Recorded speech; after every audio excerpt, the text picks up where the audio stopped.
Halo guys, welcome back to my channel. Kembali lagi di channelnya Farel Oriza. Karena ada subscriber yang request mengenai sharing lagi dong Bun tentang speech delay, gimana keadaan anaknya. Nah, jangan cuman sharing mengenai penghasilan YouTube dong gitu ya. Oke, kalau gitu aku mau sharing mengenai speech delay, apakah bisa disembuhkan gitu. Sebelumnya aku mau minta maaf karena udah lama nggak upload tentang treatment speech delay untuk anakku ya, karena posisi di lockdown dan aku sama anakku jauh eh, lagi berjauhan gitu ya. Aku ada di site tempat tinggalku, sementara anakku ada di rumah neneknya, dan kita terpisah karena lockdown. Itu kenapa aku nggak pernah buat video tentang dia lagi. Tapi aku cuman bisa pantau perkembangan dari jauh dan kasih masukan untuk treatment anakku di sana, dan alhamdulillahnya anakku ada perkembangan guys. Oke, untuk video kali ini aku nggak akan panjang-panjang durasinya, mungkin akan aku split, aku lanjutkan di video yang selanjutnya akan aku upload ya. Karena keterbatasan, handphone guys, handphoneku rusak, jadi ya terpaksa pakai handphone yang seadanya, dan ini kalau untuk ngedit dia nggak bisa lama gitu. Oke, harap maklum ya. Semoga isi dari sharing ini aja yang bisa, diambil dan bermanfaat untuk kalian. Yang pertama, pertanyaannya, apakah space delay bisa disembuhkan? Oke, berdasarkan informasi dari dokter, space delay itu ya tidak bisa disembuhkan. Karena memang bukan penyakit ya guys ya. Space delay itu bukan penyakit guys, dia hanya masalah dalam tumbuh kembang anak. Dan permasalahan itu bisa disembuhkan, bisa diatasi. Space delay yang bisa disembuhkan ini, kecuali ini ya guys ya, kalau terlambat bicara atau speech delay-nya itu dikarenakan permasalahan dalam organ komunikasinya, misal tes beranya benar-benar nol, atau masalah dalam pendengaran, masalah dengan pita suara dan juga tenggorokannya dalam menimbulkan atau menciptakan suara itu tidak bisa gitu, karena memang ada permasalahan syaraf dan sebagainya. Kalau untuk speech delay murni dan mungkin autis, itu bisa guys, hanya saja dia beda ya tahapan perkembangan sembuhnya gitu. Lama dan cepat prosesnya itu yang membedakannya guys ya. Kalau untuk speech delay murni, jika dia diterapi terus-menerus, diajari terus-menerus itu lebih cepat. Karena anak aku speech delay-nya itu ada ADHD-nya. ADHD seperti yang aku sampaikan waktu itu, Attention Deficit Hyperactivity Disorder, yaitu gangguan fokus dan juga hiperaktif. Nah, itu sehingga mungkin kalau dibandingkan anak yang murni space delay, anak yang murni space delay itu lebih cepat perkembangannya ya. Tapi di sini anak aku alhamdulillah dia sudah mengalami banyak perkembangan. Terakhir video call dia sudah mau mengikuti menyanyikan lagu.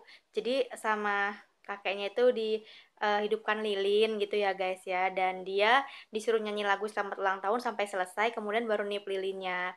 Ya memang masih dibantu sih bernyanyinya harus sambil bersama kita juga, tapi itu sudah jauh lebih baik perkembangannya, mengingat untuk anak speech delay itu kalau untuk diajarin itu cenderung tidak mau mengikuti, apalagi yang ADHD ya. Nah gitu guys. Jadi semua cepat atau lambatnya perkembangan tergantung dengan treatment kita di rumah gitu. Jadi kalau ada yang tanya dan khawatir apakah anak saya speech delay tidak bisa disembuhkan, jawabannya ya bisa. Dan itu sebenarnya bukan penyakit ya. Jadi kalau disembuhkan kurang tepat ya, lebih tepatnya apakah bisa diatasi gitu. Itu bisa. Dan kalau kamu butuh informasi untuk mengatasi anak speech delay di rumah, itu bisa lihat video aku yang sebelumnya, di mana aku terangkan bahwa sebelum kita melakukan terapi bicara sendiri di rumah itu harus mengikuti atau melakukan terapi okupasi yang di dalamnya itu salah satunya sensori integrasi. Nah, di situ udah aku jelaskan ya guys ya. Kemudian di sini aku juga mau menjelaskan kalau anak yang speech delay ini kecerdasannya itu eh, sama dengan yang lainnya gitu. Jadi tidak ada yang anak karena speech delay kemudian kecerdasannya jadi di bawah yang lainnya, itu nggak ada. Anak speech delay itu diakibatkan salah satunya karena kurang stimulus saja, dan ada faktor lingkungan juga, seperti mungkin penggunaan gadget dan televisi, dan ada juga faktor genetiknya ya. Mungkin ya seperti ADHD tadi yang menyebabkan anak speech delay atau autis gitu. Ada faktor genetik, faktor lingkungan, seperti itu. Jadi anak yang speech delay itu bukan berarti kecerdasannya di bawah rata-rata, di bawah yang lainnya, tidak. Mereka sama, mereka jika diajarin juga akan bisa. Hanya saja karena mereka terlambat stimulus atau masalah yang dipengaruhi oleh lingkungan tadi, membuat kita lebih ekstra untuk membuat mereka ada di standar normal seperti anak-anak seusia mereka pada umumnya. Dan biasanya standar normal itu, kalau berdasarkan komunikasi saya dengan psikolog, itu bisa dilihat pada saat usia anak 5 tahunan ya, di mana usia anak 5 tahunan itu standar normal perkembangannya harus sama dengan anak seusianya, seperti itu. Itulah kenapa banyak alat-alat yang untuk tes IQ atau tes kecerdasan dan tes speech delay atau lainnya, itu justru biasanya digunakan untuk anak yang usia minimal 5 tahun. Itu saya dapat info dari seorang psikolog yang menyatakan, waktu itu dia menceritakan tentang sebuah alat untuk tes kecerdasan anak gitu. Dan untuk tes salah satunya juga bisa tes terlambat bicara dan sebagainya, itu untuk usia 5 tahun, dan saya tanya kenapa harus usia 5 tahun, karena menurut informasi dari beliau ini, dia menyampaikan bahwa pada saat anak usia 5 tahun itu kecerdasannya harus standar seperti anak pada usia lainnya. Itulah kenapa sehingga pada saat di bawah 5 tahun sebenarnya untuk menjudge anak mengalami ADHD dan sebagainya itu terlalu dini sebenarnya ya. Cuman di sini yang paling penting adalah bahwa kita juga tidak boleh terlalu santai dan tidak boleh juga terlalu panik menanggapi anak yang speech delay atau speech delay diakibatkan ADHD begitu. Dan untuk informasi pada hari ini saya rasa sudah ya. Oh iya, oke, saya tambahin lagi guys di sini. Untuk anak saya, karena ada yang nanya gimana perkembangan anak saya sekarang. Seperti yang saya jelaskan tadi, anak saya sudah mau mengikuti atau menyanyikan lagu sampai selesai ya. Biasanya kalau dia nyanyi itu cuma depan-depannya aja, atau refnya aja, atau belakangnya aja. Salah satu ciri anak ADHD kan kayak gitu ya guys ya, jadi mudah bosan gitu. Nah, dia udah mau mengikuti dari pertama sampai terakhir. Kemudian untuk kata-kata, kalau kalian punya anak speech delay itu jangan heran kalau misalnya anaknya diajarin setelah bisa kata itu baru bisa mengucapkan di belakangnya saja. Misal yang saya bilang, mobil, bil gitu, kucing, sing gitu ya. Jangan heran seperti itu ya guys ya. Nah, karena itu tahapan.